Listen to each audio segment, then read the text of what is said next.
자,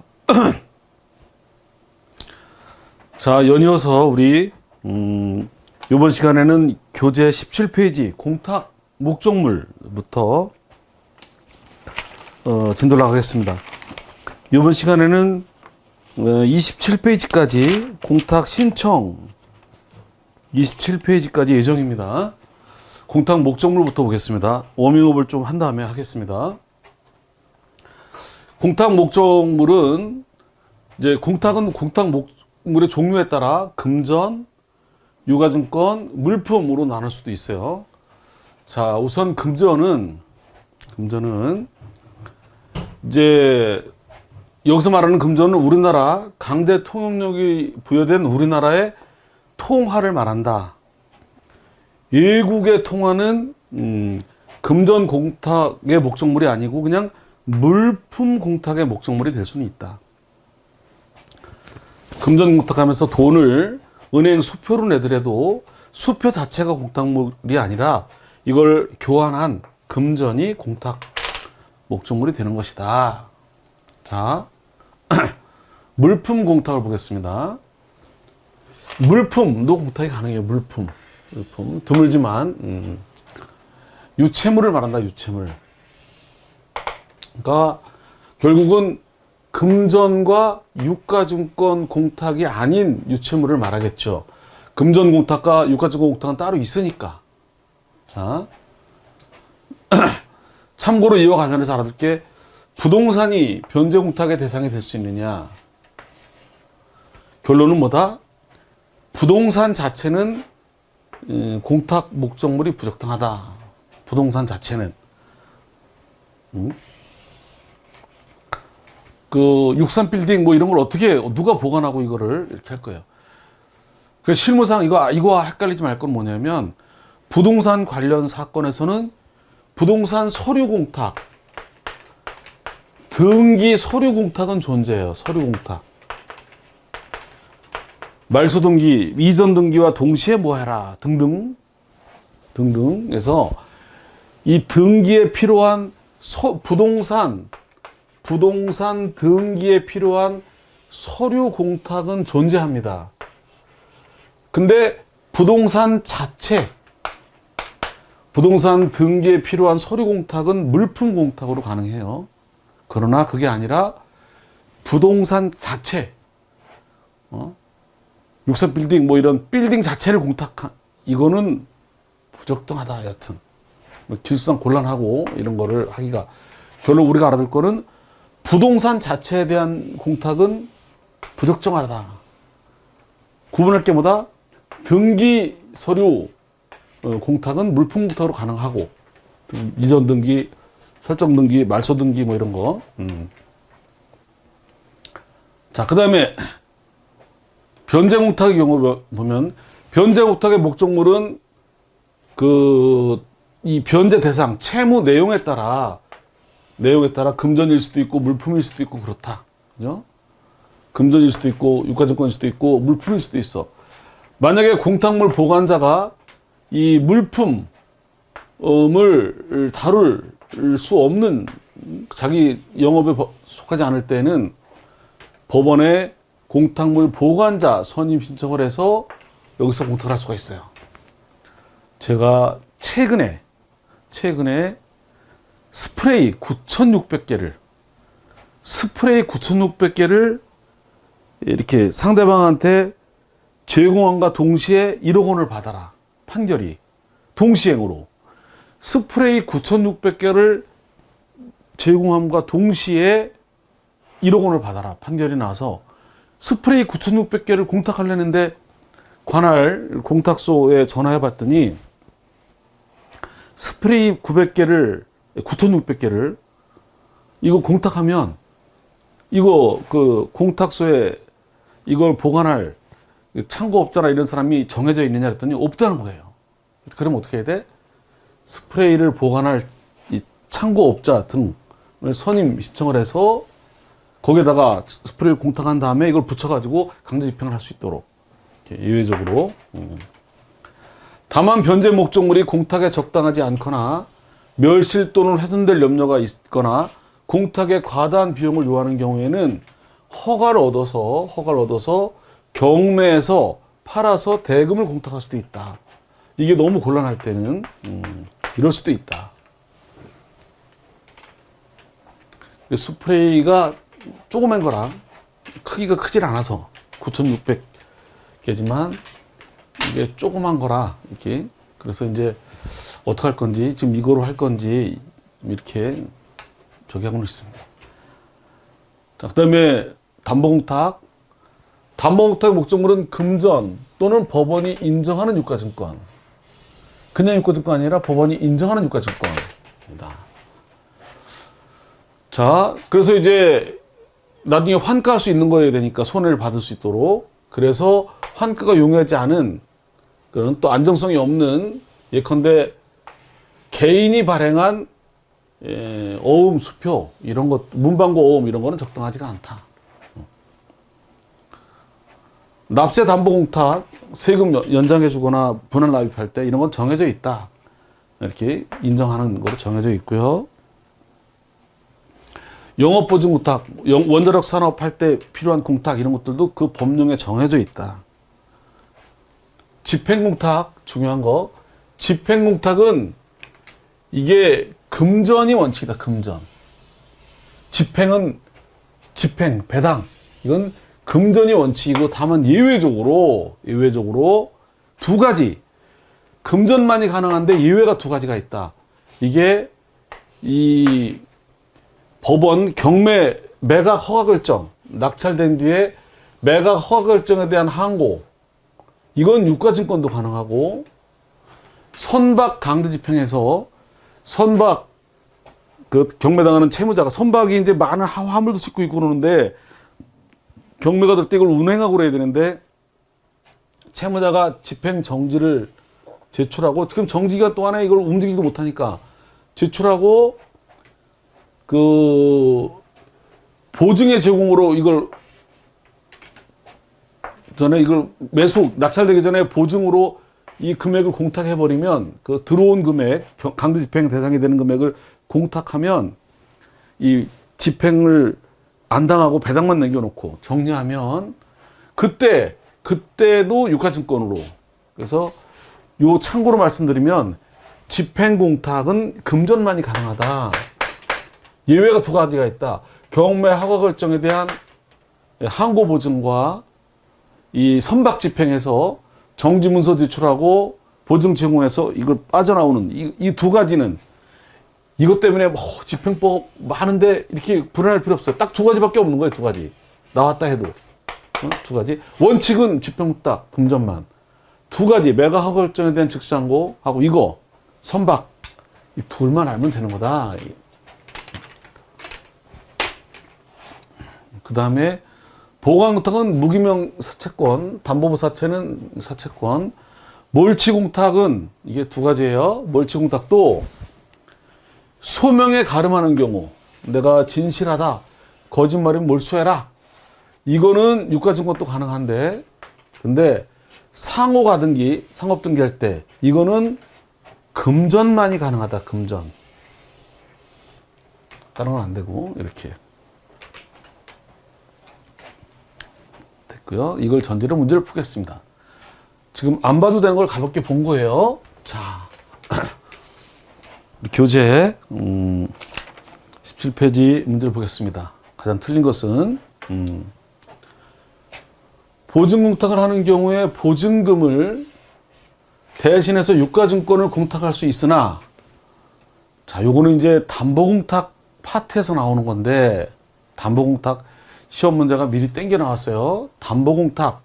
지금 우리는 사실은 담보공탁이 뒤에 자세하게 나옵니다. 그때 나오는 건데, 그냥 목적물을, 공탁물을 하는데 그 내용이 나와버렸어요. 재판상 담보공탁을 하는 경우에 보증금이든 유가증권이 다 똑같아요. 할 수 있는데, 이 공탁금이나 유가증권 이자나 배당금을 청구할 수는 없다. 여기에서 공탁자가 여기서 뭐냐면 잘 보세요. 이거는 이제 뒤에 미리 말씀드렸어요. 뒤에 나올 게 나왔다고. 뭐냐면 얘가 이제 담보로 담보로 이렇게 제공을 했어요. 이렇게 공탁물을. 이 공탁물에 대한 이렇게 이자가 있을 거 아니에요. 이렇게 공탁금에 대한 이렇게 이자. 이 공탁금 이자가 바뀌었죠. 바로 이 특이익급으로 나올 가능성이 있어요. 이게 이제 연 1000분의 1에서 연 1000분의 35로. 그러니까 뒤에 조금 이따 지금 뒤에 이자할 때 이 바뀐 내용을 딱 말씀드릴게요. 여튼 이게 상대방이 피공탁자예요. 피공탁자. 담보권 행사할 때 너 이것 때문에 손해가 생겼다. 손해를 담보하려고 공탁한 거니까 할 때 이 공탁물 원금에 대해서만 담보권 행사가 가능하다는 거예요. 여기 공탁자, 여기가 피공탁자. 야, 이것 때문에 손해 생길 걸 대비해서 내가 공탁을 걸었다. 담보 공탁을 걸었다. 그럼 얘가 이 손해가 생기면 담보권 행사할 수 있죠. 근데 이게 공탁물 원금에 대해서만 손해 가능하고, 이자는 손해가 있더라도 여기다가는 담보권 행사가 안 된다는 거예요. 그래서 이자는 얘가 찾아와요. 거른 애가. 예. 공탁자가 유가증권 돈 다 똑같아요. 이자나 배당금을 청구할 수 없다가 아니라 이자나 배당금은 공탁자가 다시 가져온다. 피공탁자가 담보공탁에서 피공탁자가 공탁물 원본에만 담보권 행사할 수 있고 이자에는 원칙적으로 안 된다. 이게 한 10대 번 나올 거예요. 또 뒤에.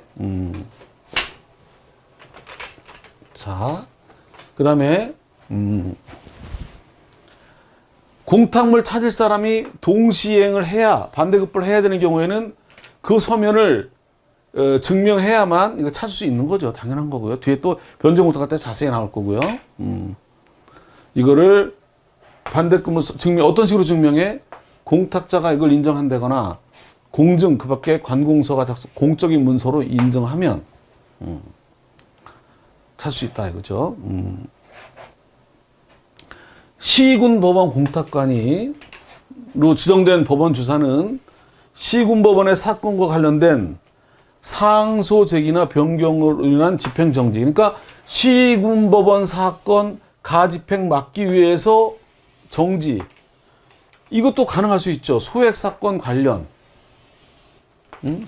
시군법원 사건 관련 상소 제기에 따른 강제집행 정지. 소액사건 하는 범위 내에서. 그러니까 국내 주소가 있는 외국인을 위하여 변제공탁하는 경우에는 주소지 법원에, 없을 때는 대법원 소재지, 서울중앙법원. 공탁자가 변제공탁하면서 피공탁자의 주민등록 초본을 제출하는 경우에 3개월 이내 것이어야 된다. 발부일로부터. 그렇죠? 기간 정함이 있죠.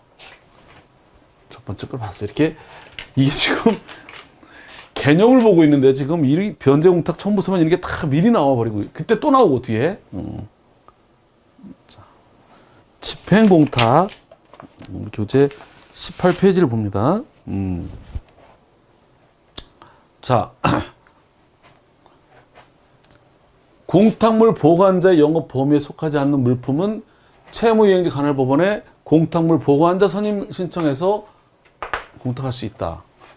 선례에 의하면 부동산은 변제공탁 목적이 될 수 없다. 그죠? 부동산은 안 된다. 부동산 등기 관련된 이 서류, 물품은 될지 몰라도 부동산 자체는 변제공탁의 목적물이 될 수 없다. 외국통화는 금전 목적물이 아니고 물품 공탁의 목적물이 될 뿐이다.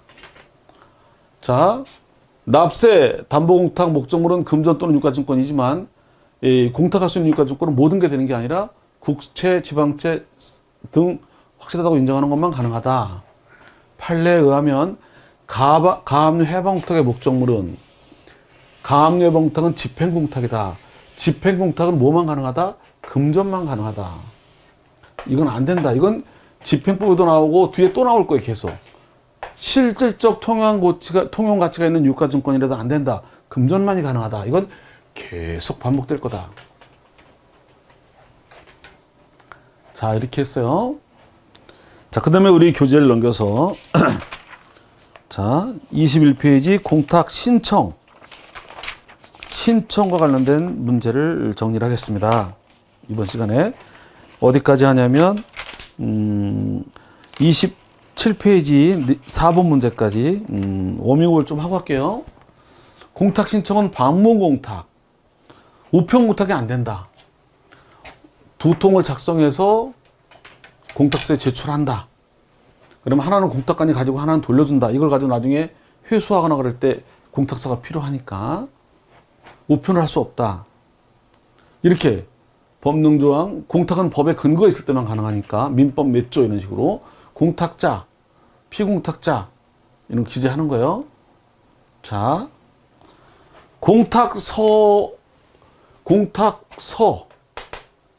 또는 출급, 상대방이 찾는 거 회수, 그 밖에 공탁 서면에 기재하는 문자는 자약을 명확하게 해야 되고, 공탁서, 신청서, 공탁물 출급서, 회수청구서, 지급위탁서, 증명서적은 중요한 게 뭐야? 금전에 관한 숫자는 정정도 못하고 추가도 못하고 삭제도 못한다. 다만 공탁서 원인에 기재된 것은 또 공탁 청구서, 청구 사유, 원인, 사유 이 숫자는 고칠 수 있지만 신청서 자체에 이거는 손을 못 댄다.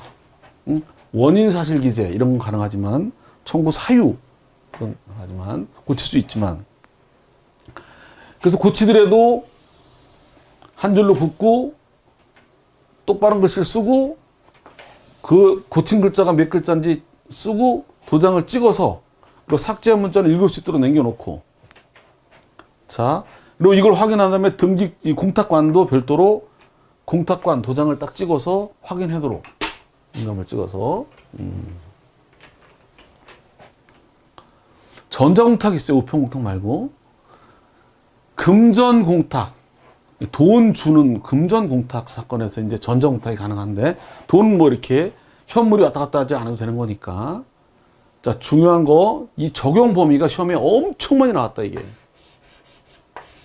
자 금전공탁을 신청할 때는 돈을 낼 때는 제한이 없어요.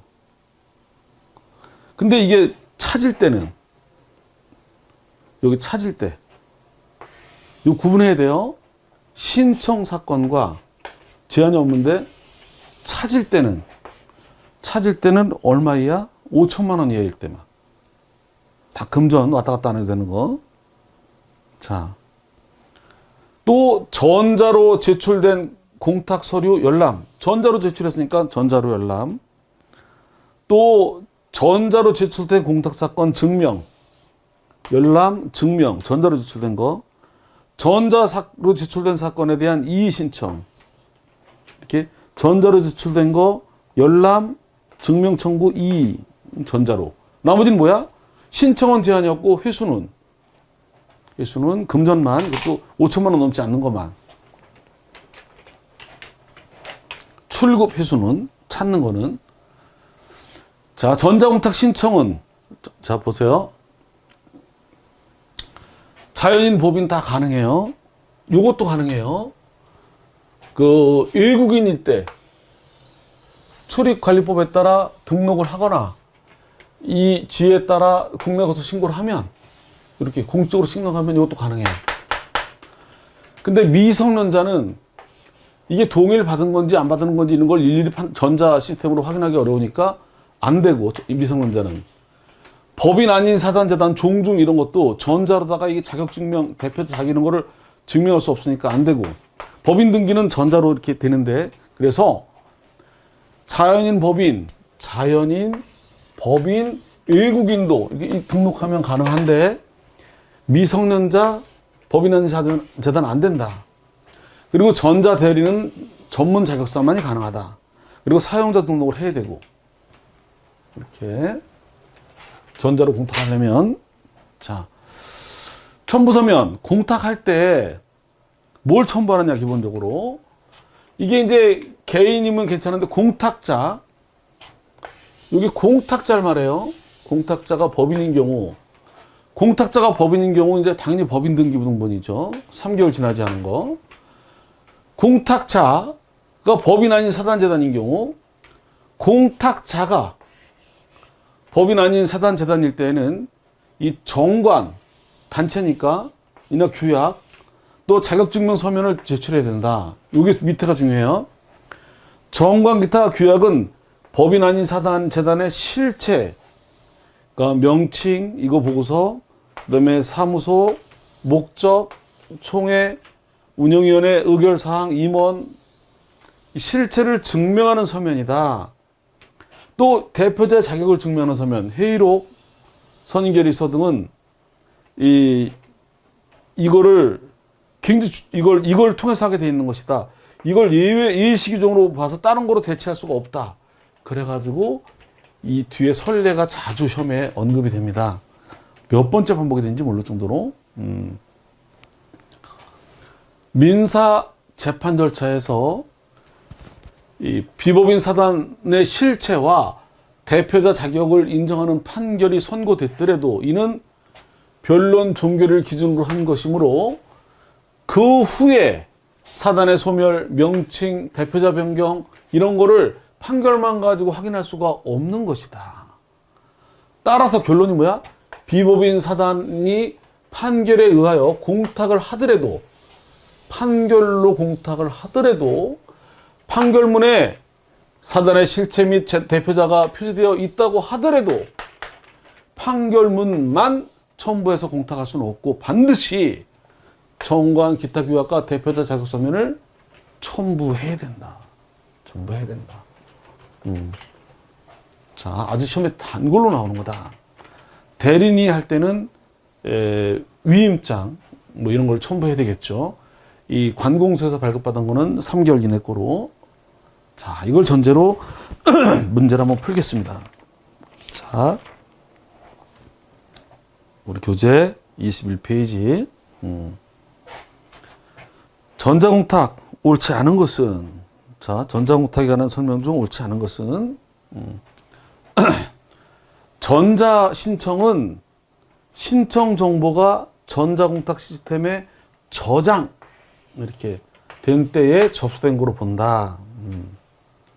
자, 전자로 공탁금을 찾을 때는, 출금 회수할 때는 인감 증명은 첨부하지 않아도 된다. 다 전산으로 하니까.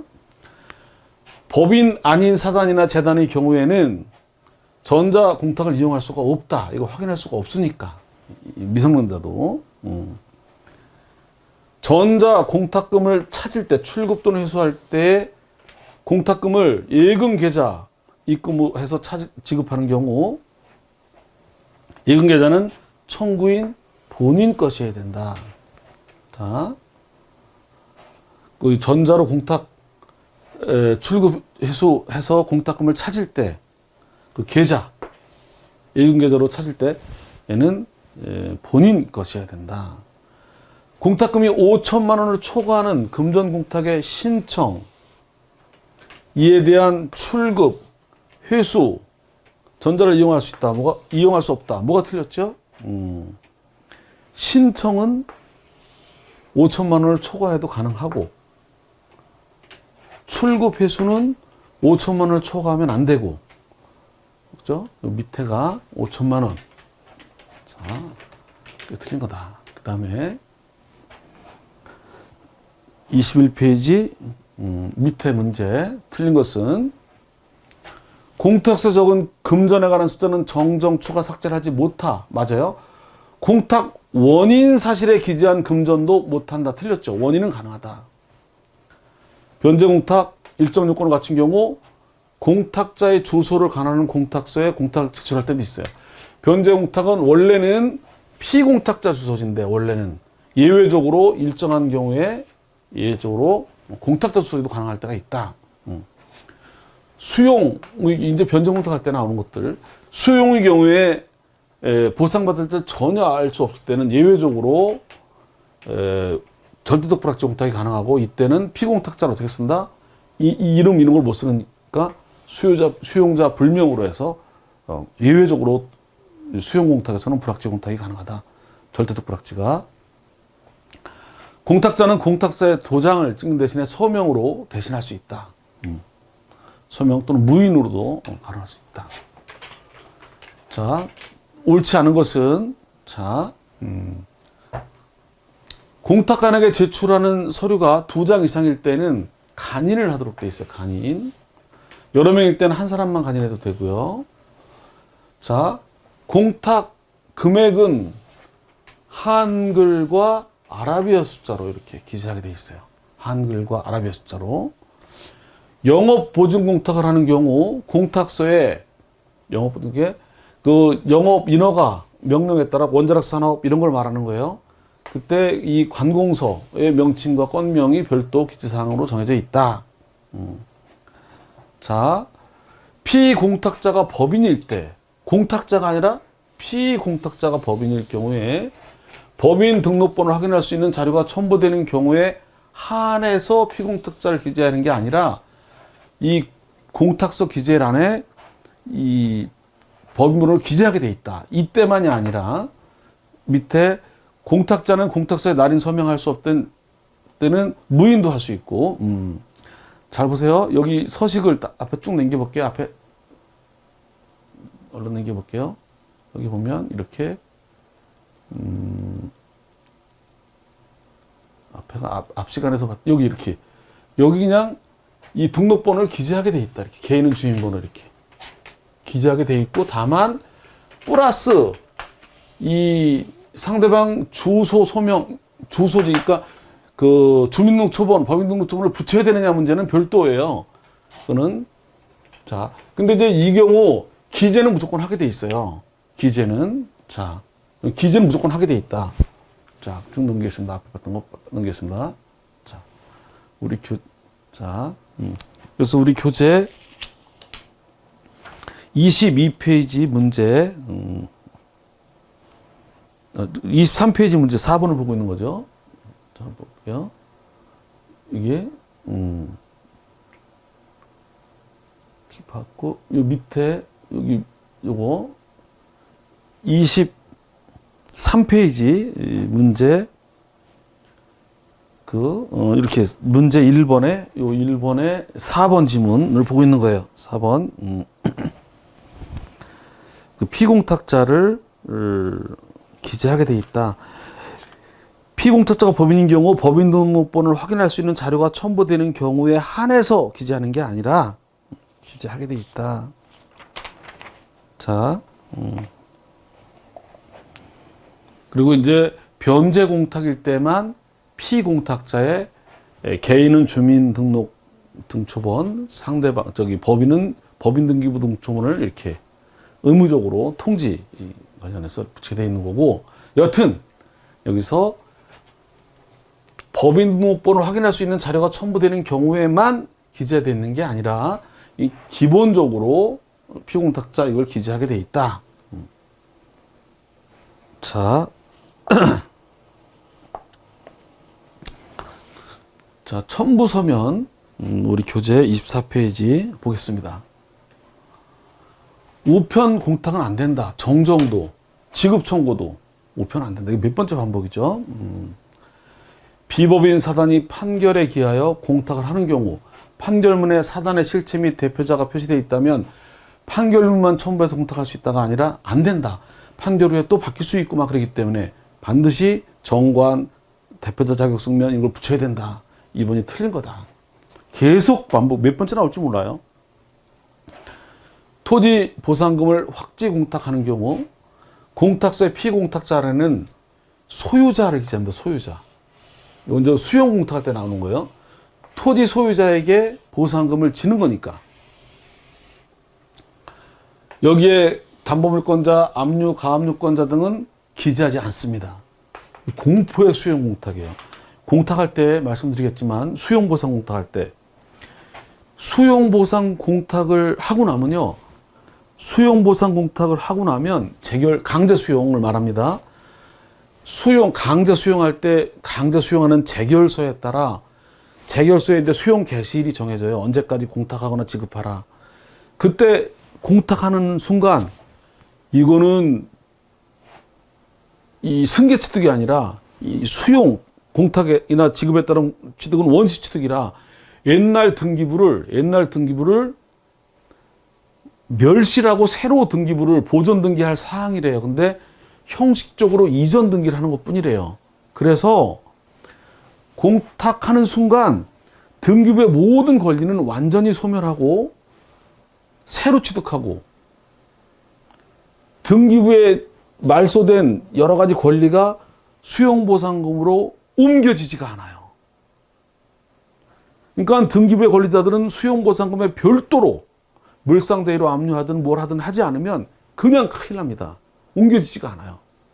공탁할 때 경매 가압류 가처분 할아버지가 있어도 소유자만 기재하면 돼요. 소유자. 이제 아주 무섭습니다. 딴 기재하지도 않아요. 공탁서에 적은 금전 숫자는 정정 추가 삭제를 못한다. 원인은 가능하고 몇 번째 반복이죠. 첨부서면 관공서 발급받은 것들은 3개월 이내 것. 그렇죠. 그 다음에 25페이지 문제를 보겠습니다.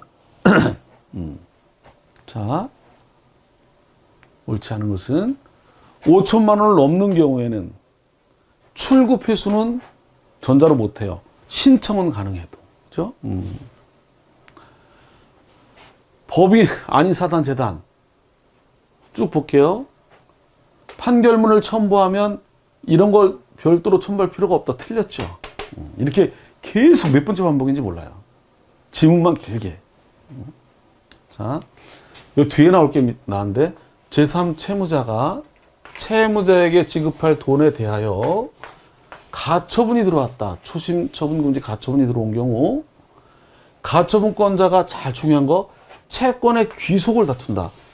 이 가처분 채무자께 아니라 내 거다 라고 하면 피공탁자를 가처분 당한 사람, 내한테 난 제3채무자고 가처분 채무자, 얘한테 줄 거를 얘가 가처분 들어온 거니까 뭐라 그러면서 귀속을 다투는 거야. 내 거다 라면서. 그러니까 객게 아니라 내 거다. 그러니까 피공탁자를 얘 또는 얘에서 상대적 불확정을 탈할 수가 있다.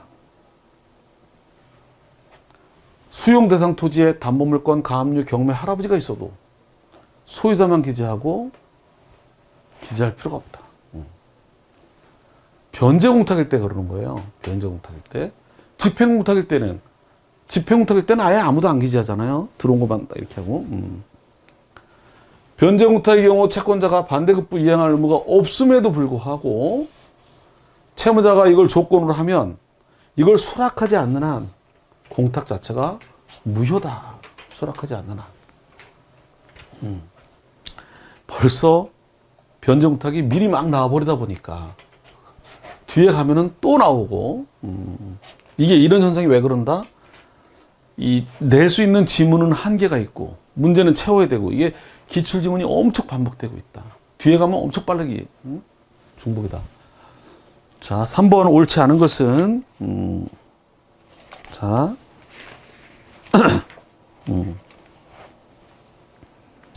자, 공탁은 공탁자가 자기 체감과 판단하여 하는 것으로서 공탁자 나름대로 누구에게 변제하는 건지를 판단해서 그에 따라 변제공탁이나 집행공탁, 혼합공탁을 선택해서 할 수 있다. 이걸 변제공탁할 건지 집행공탁할 건지 선택해서 하는 거죠. 제3자 의한 변제공탁의 경우에 제3자가 이해관계가 없을 때에는 의사에 반해서 못하니까 원인 사실에다가 채무자 동의를 얻어서 공탁한다는 것을 적어야 됩니다. 적어야 돼요. 3번 공탁서, 위탁서, 증명서에 기재된 금전에 관한 숫자는 정정 추가 삭제하지 못하나. 여긴 맞아. 공탁서, 지급 위탁서, 증명서에 기재된 정정 추가 삭제 못해. 맞아요. 공탁 원인 사실은 가능하죠. 근데 뒤를 보세요. 출급 회수 청구서 이것도 못합니다. 이것도 정정을 낼 게 없다 보니까 자꾸 이렇게 말을 섞어서 내는 것뿐이다. 법인 아닌 사단재단 전자로 확인할 수 없으니까 이용할 수 없고, 자연인 법인 전자로 할 수 있고, 외국인도 출입관리법 등등에 등록을 하거나 그러면 가능하다. 자, 옳은 것은 교재 27페이지 옳은 것은 자 이게 똑같이 비법인 사단 판결 공탁할 때 판결문만 가지고는 안 되고 규약 대표 자격서면을 첨부해야 한다. 맞아요. 이것도 뒤에 게 미리 나와서 공탁이 유효하게 성립하는 시기는 수리할 때가 아니라 수리 안 되면 공탁금을 납입해야지. 납입 안 하면 안 한 거니까 납입할 때다. 납입. 자 이것도 변제 공탁할 때 게 미리 나왔어요. 피공탁 주소가 불명인 경우에는 이 사유를 소명한 서면으로 이 최종 주소지 서면만 붙여서는 안 되고 플러스 이게 이 불거주 확인서 등등등등등 이게 불명인 거를 소명하는 서면까지 붙여야 된다. 최종 주소지 소명 서면 플러스 불명의 서면 이거를 뒤에 또 나올 거예요. 붙여야 된다. 공탁서 원인 사실과 청구서에 청구사에 적은 숫자는 정정 추가 삭제하지 못하나가 아니라 반대죠. 이거는 가능하죠. 이거를 수정하지 못하는 거죠. 거꾸로 써놨어. 똑같은 지문을 이렇게 4번 끄집었어요. 자, 그 다음에 자, 요번 시간은 여기까지 하고 요 내용 주소 조명서는 좀 설명이 필요할 것 같아서 여기까지 하겠습니다. 요 문제까지. 자, 수고들 하셨고요. 좀 쉬었다가 요 다음 시간을 진행하도록 하겠습니다.